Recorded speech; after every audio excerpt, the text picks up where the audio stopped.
Start कर रहे हैं। यूनिट का नाम क्या रहेगा? 2D shapes. आप लोग अगर सुने होंगे तो एरिया और पैरामीटर बोलते हैं। इसके साथ साथ एक और यूनिट जुड़ती है, वॉल्यूम। तो एरिया और वॉल्यूम करके यूनिट रहती है।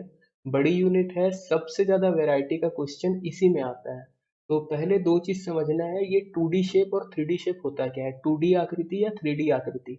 तो 2D आकृति ऐसी होती है जिसमें दो आयाम होते हैं, लंबाई और चौड़ाई। या फिर आप ले सकते हो लंबाई और मोटाई, या आप ले सकते हो चौड़ाई और मोटाई। तीसरी जो आयाम होगा उसको जीरो कर दिया जाता है, माना जाता है कि वो है ही नहीं। तो लंबाई और चौड़ाई जनरली लेते हैं, मोटाई को जो है हम लोग सोचते हैं है नहीं। जैसे एग्जाम्पल में अगर आप लोग बोलोगे 2D शेप किस किस चीज का है, तो अगर एक कॉपी का पेज अगर आप बात करते हो एक पेज की, तो पेज की एक लंबाई होती है, एक चौड़ाई होती है। बट अगर मोटाई देखेंगे तो लंबाई और चौड़ाई के तुलना में बहुत कम है। तो इसके कारण उसको नेग्लेक्ट कर देते हैं। तो वो कैसा शेप होगा आपका? 2D शेप होगा। तो अपने दिमाग में इमेज में बैठाते चलना कि 2D शेप हो कैसे सकता है। तो जैसे एक दिख रहा है, एक आयत होगा जिसकी मोटाई बिल्कुल जीरो है, यही हो सकता है हमारे कॉपी का एक पेज हो। इसी प्रकार से ये जो दिख रहा है वृत्त बोलते हैं, सर्कल। अब सर्कल के लिए एग्जाम्पल क्या हो सकता है हमारे पास? सीडी जो आती है, सीडी। सीडी एग्जाम्पल रहता है। वो कैसे गोलाकार रहती है, वृत्ताकार रहती है, पर उसकी मोटाई कुछ नहीं है, चपटी सी एक डिस्क है। तो जब भी बात करते हैं मोटाई जीरो हो गया, कोई भी वस्तु चपटी हो गई, तो वो आता है 2D शेप में। और अच्छे से एग्जांपल देखना है तो अभी आप लोग जिसमें भी देख रहे हो, मोबाइल स्क्रीन या लैपटॉप या अपने कंप्यूटर का स्क्रीन, तो जिस पे ये चीज शो हो रही है वो भी एक प्रकार से 2D आकृति में ही शो होगा, क्योंकि उसमें जो मोटाई है वो नेग्लिजिबल है। लंबाई और चौड़ाई कुछ ज्यादा रहती है, मोटाई उसकी नेग्लिजिबल रहती है, तो उसको भी 2D में ही लेते हैं।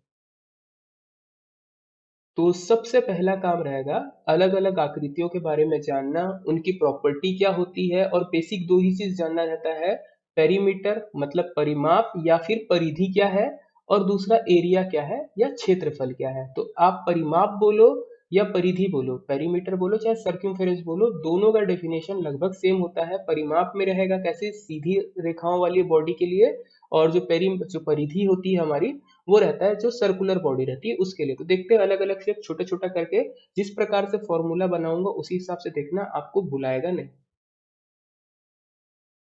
तो पहले बात कर लेते हैं हम लोग, परिमाप क्या होता है या क्षेत्रफल क्या होता है। तो परिमाप की बात करें, एक जनरल सी बॉडी दिख रही है, एक बेसिक सा शेप बनाया है हम लोग। अगर ये शेप देखोगे तो चार भुजाएं इसमें दिख रही होंगी, एक, दो, तीन और चार। तो परिमाप की डेफिनेशन क्या होगा? ये जो वस्तु है या जो भी आकृति है, अगर आप एक पॉइंट से पकड़ते हो तो इसकी जो आउटर रेखा है, बाहरी रेखा, वो जितना स्थान घेरती है, वह उसकी जो दूरी है वही कहलाएगा उसका परिमाप। मतलब क्या है, आप इस पॉइंट पे खड़े हो, इस पॉइंट से इस बॉडी के बाहर बाहर किनारे किनारे चलना शुरू करते हो, और ऐसे चलना चलते हो, यहाँ से यहाँ पहुंचे, फिर इधर से इधर गए, इधर से इधर गए, फिर इधर से इधर वापस आ गए।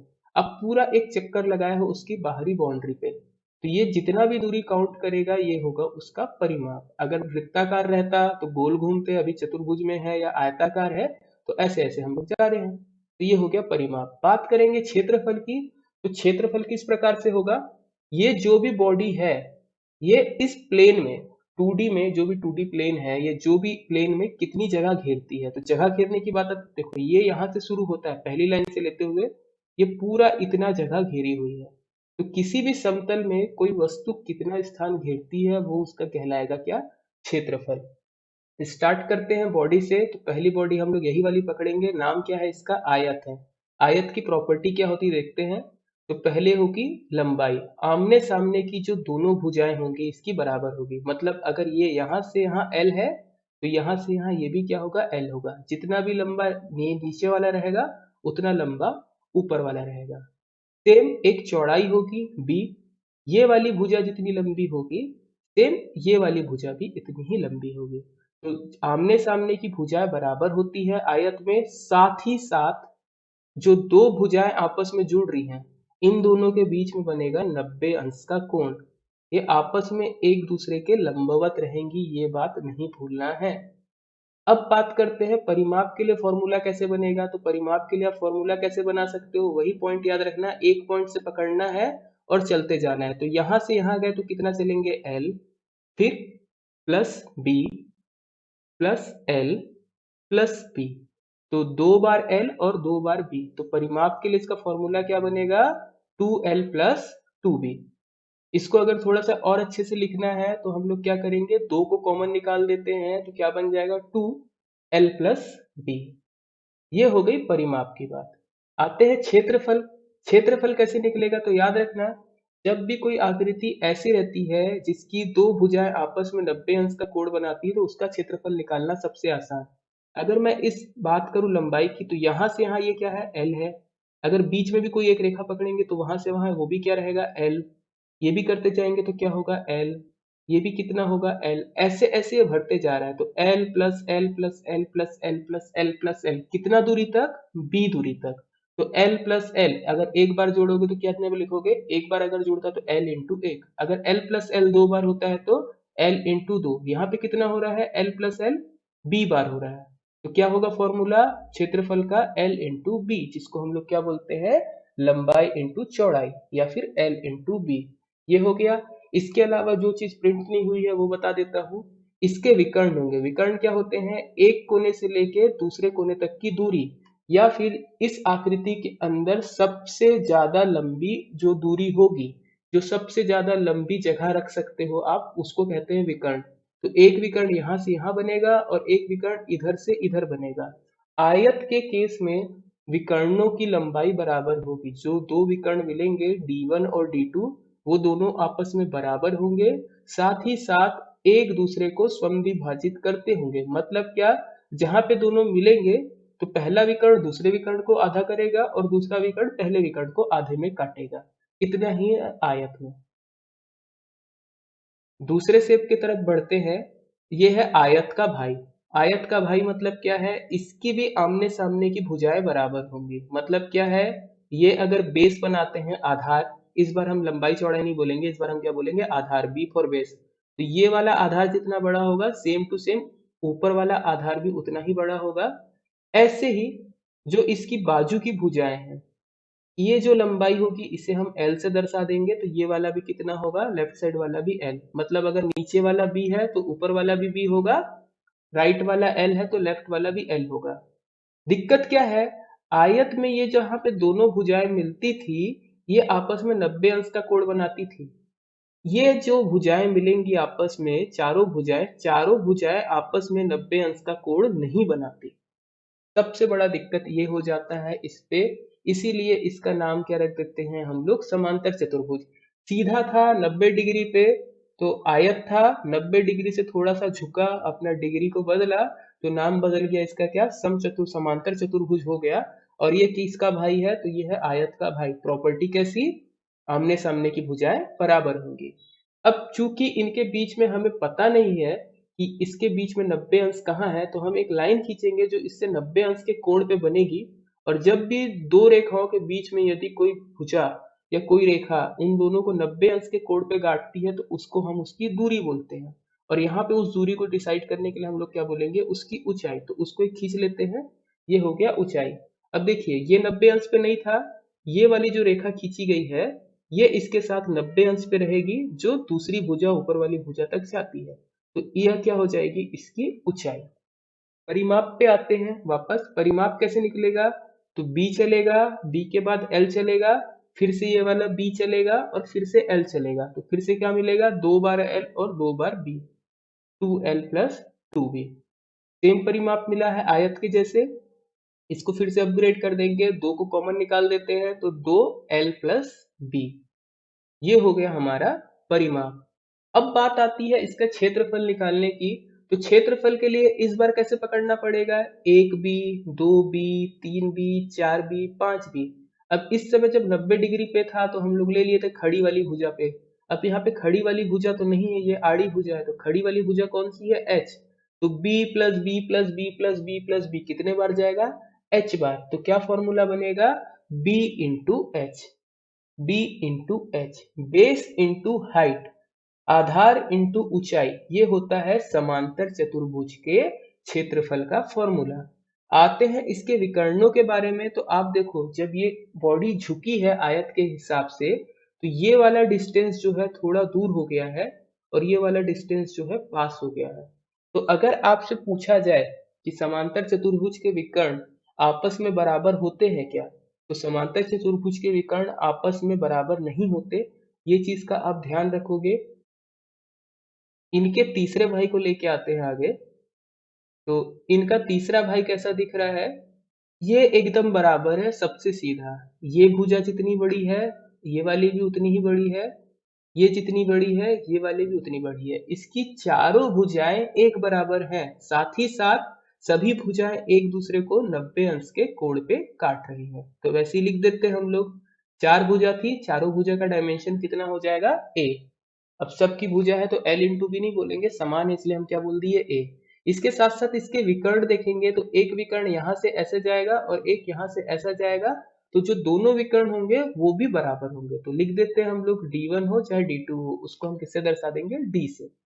अब आते हैं इसके परिमाप के लिए। तो परिमाप कैसे मिलेगा? A plus A plus A plus A. कितने बार जुड़ा? 4 बार। तो क्या लिखेंगे? परिमाप 4A। तो 4A हो गया इसका परिमाप। भुजा जो आकृति है इसका नाम क्या है? आकृति का नाम रहेगा वर्ग, वर्ग या स्क्वायर। अब क्षेत्रफल की बात करते हैं तो क्षेत्रफल कैसे? वैसे ही भरना है हम लोगों को। तो ए ए ए ए ए ए कितने बार? तो ए बार। तो क्षेत्रफल क्या बनेगा हमारा? ए इंटू ए। इसको अगर अच्छे से लिखना है तो और क्या लिख सकते हैं हम लोग? ए इंटू ए मतलब ए का स्क्वायर।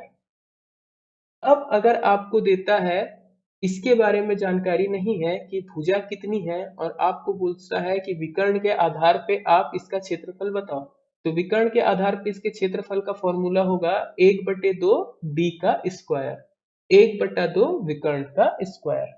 इतना चीजें हैं जो वर्ग में आपको याद रखना है। इनका नेक्स्ट आकृति पकड़ते हैं। नेक्स्ट आकृति रहेगा वर्ग का भाई। कैसा है? तो वर्ग का भाई बोलने से इसकी चारों भुजाएं बराबर है, बट जो इनके बीच का कोण है ये 90 अंश नहीं होगा। तो इसका नाम हम देंगे समचतुर्भुज। समचतुर्भुज की खास बात क्या? चारों भुजाएं बराबर होंगी, आपस में ये भुजाएं जो है 90 अंश के कोण पे नहीं होंगी। तो डायमेंशन लिख देते हैं ए ए ए ए। अब देखिए, यहां से यहाँ जो विकर्ण खिंचाएगा ये छोटा दिख रहा होगा, दूरी कम है, और यहाँ से यहाँ के विकर्ण की दूरी जो है ज्यादा है। तो ऐसे दोनों विकर्ण जो D1 और D2 होगा वो दोनों आपस में बराबर नहीं होंगे। तो हम लोग एक डायमेंशन इसका बना देते हैं D1 और D2 का। तो एक हमारा हो गया D1 और एक हो गया D2। तो इस केस में क्या है? D1 हमारा बड़ा है D2 से। अब जनरली आपसे ऐसा पूछेगा नहीं कि D1 बड़ा है या D2 बड़ा है। दोनों जो है बराबर नहीं होते। वर्ग वाले केस में बराबर होते थे, इसमें बराबर नहीं होते। ध्यान देने वाली बात क्या है? इस बिंदु पे जहां पे ये लोग मिल रहे हैं, इस बिंदु पे जब ये मिलते हैं तो एक दूसरे का समद्विभाजित करते हैं। मतलब यहाँ से यहाँ जो विकर्ण है वो D1/2 हो जाएगा, यहाँ से यहाँ भी D1/2। ऐसी D2 की बात करें तो D2/2 और D2/2। बस इस चीज को याद रखना, विकर्ण आपस में एक दूसरे को समद्विभाजित करते हैं। फिर आते हैं वापस परिमाप और क्षेत्रफल के लिए फॉर्मूला बना रहे थे। तो परिमाप कैसे मिलेगा? तो चारों भुजाएं हमारी क्या है? ए है ए है ए है ए है। तो कितने बार हो जुड़ेगा? 4 बार। तो परिमाप क्या मिलेगा हमें? 4A। क्षेत्रफल के लिए आएंगे तो अब चूंकि इसकी भुजा एक दूसरे से 90 अंश पे नहीं मिल रही है और हम ऐसी कोई भुजा नहीं निकाल रहे हैं जिसकी हम ऊंचाई बता सके, तो कैसा फॉर्मूला बनाना पड़ेगा इसके क्षेत्रफल के लिए? विकर्ण से लेते हुए। तो विकर्ण से लेते हुए हमारे पास वर्ग के लिए एक फॉर्मूला था। क्या था? 1/2 डी स्क्वायर।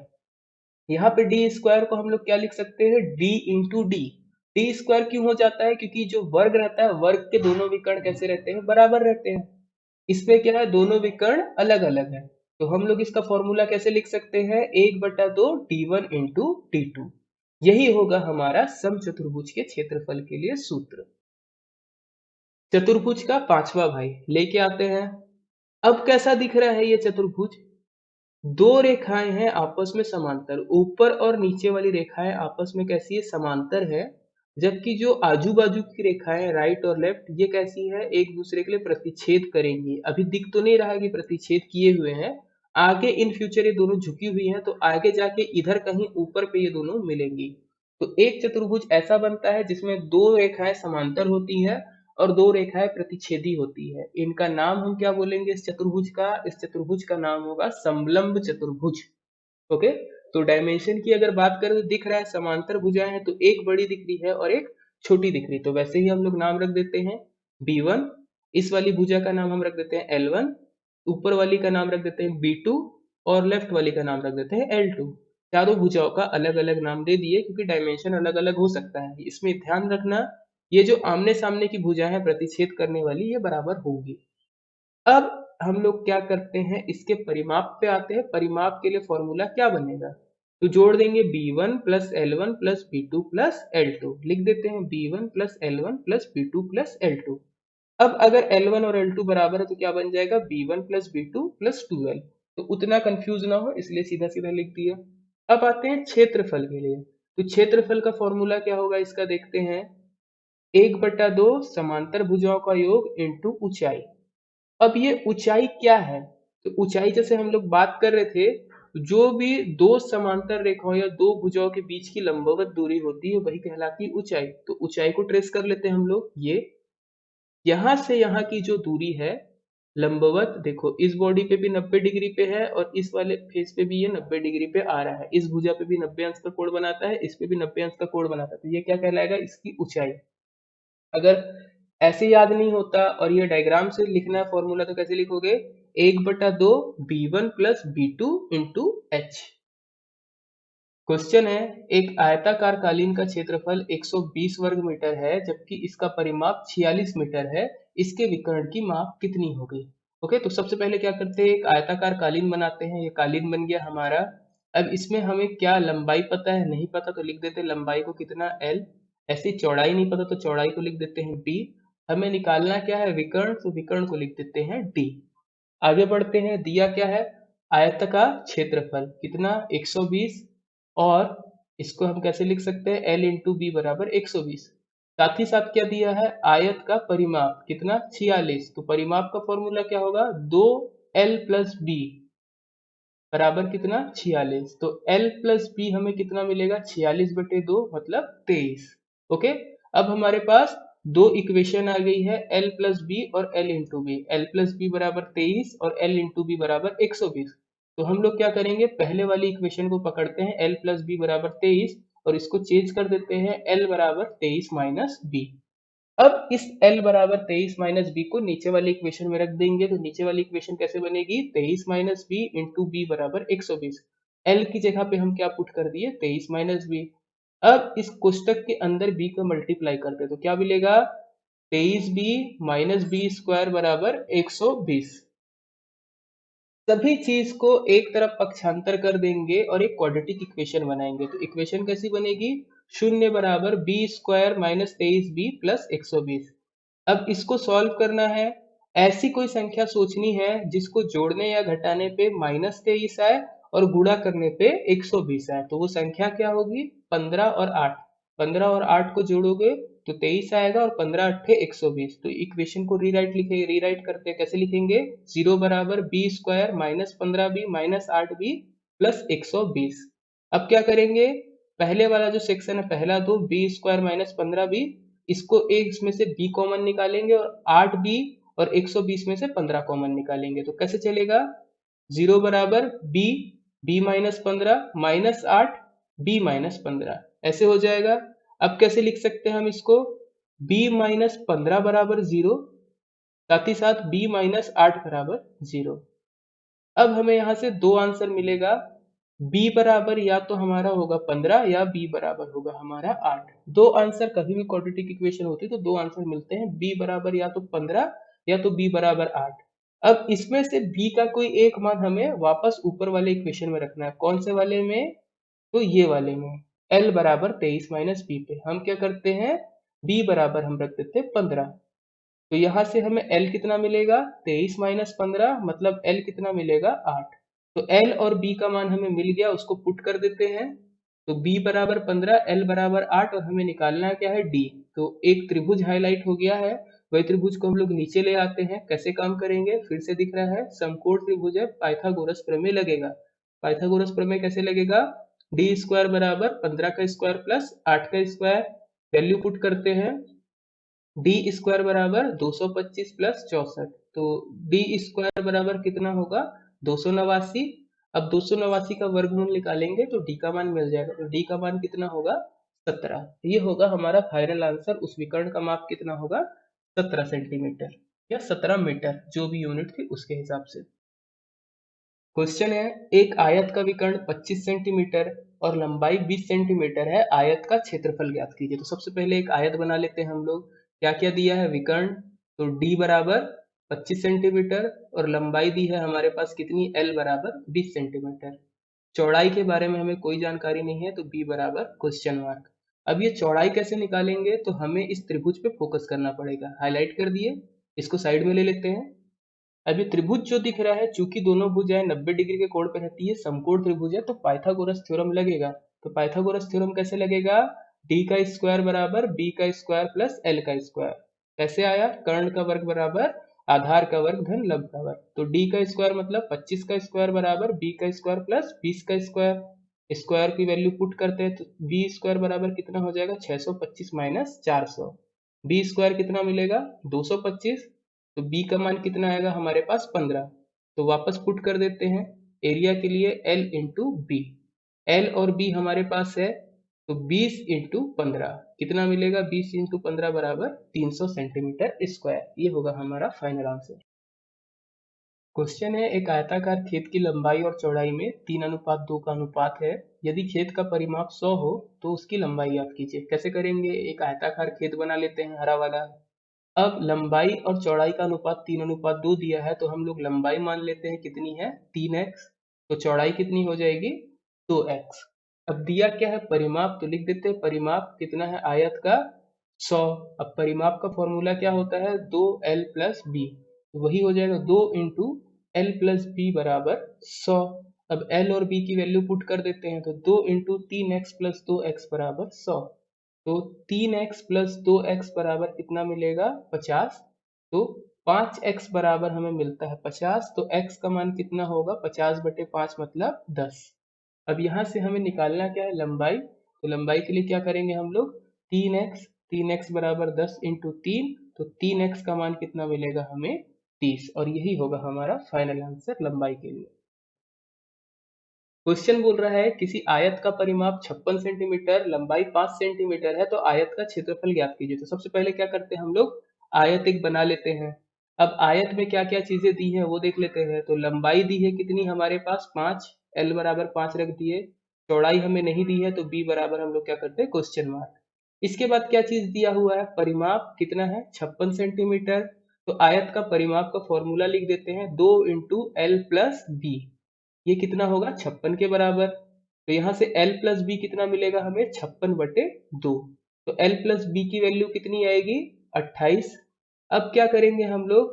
l की वैल्यू पुट करते हैं, तो 5 प्लस बी बराबर कितना आएगा? 28। तो b का मान कितना आएगा? 28 माइनस 5 मतलब b का मान कितना आया? 23। b का मान मतलब वो चौड़ाई ऊपर चले गया। अब हमें निकालना क्या है? आयत का क्षेत्रफल। तो आयत का क्षेत्रफल कैसे निकलेगा? l इंटू बी मतलब 5 इंटू 23 कितना मिलेगा? 5 इंटू 23 करने पे 115। क्या होगा यूनिट? स्क्वायर सेंटीमीटर या सेंटीमीटर स्क्वायर। क्वेश्चन है, किसी आयताकार हॉल की चौड़ाई उसकी लंबाई की 3/4 है, जबकि फर्श का क्षेत्रफल 768 वर्ग सेंटीमीटर है, तो हॉल की लंबाई और चौड़ाई का अंतर ज्ञात कीजिए। सबसे पहले बना लेते हैं हम लोग एक आयत। अब क्या दिया हुआ है? चौड़ाई उसकी लंबाई की 3/4 है, तो हम लोग मान लेते हैं लंबाई को x। तो चौड़ाई कितनी हो जाएगी हमारी? 3/4x। अब इसके बाद क्या है? हमें क्षेत्रफल दिया हुआ है, तो क्षेत्रफल लिख देते हैं। आयत का क्षेत्रफल कितना है? 768। अब क्षेत्रफल कैसे आएगा? तो x इंटू 3/4x बराबर 768। क्या करेंगे? आगे सॉल्व करते हैं। तो एक्स स्क्वायर बराबर 768 इंटू 4/3। 3/4 उधर पक्षांतर हुआ तो क्या हो गया? 4/3। इसको सॉल्व करेंगे तो एक्स स्क्वायर बराबर कितना मिलेगा? 1024। तो x का मान कितना मिलेगा? 32। अब हमें चाहिए क्या? लंबाई और चौड़ाई का अंतर, मतलब x माइनस 3/4x का मान चाहिए। तो लिख देते हैं लंबाई और चौड़ाई का अंतर, मतलब x माइनस 3/4x का मान चाहिए। इसको सॉल्व कर लेते हैं। कैसे करेंगे? एलसीएम लेके 4 माइनस 3/4x, x कॉमन हो गया है, कितना मिलेगा? 1/4x। तो 1/4x का हमें मान चाहिए था, x का मान हम निकाल चुके हैं 32। तो x का मान पुट कर देते हैं, तो कितना हो जाएगा? 1/4 इंटू 32 मतलब 8। तो उन दोनों का अंतर कितना आएगा? तो अंतर आएगा 8।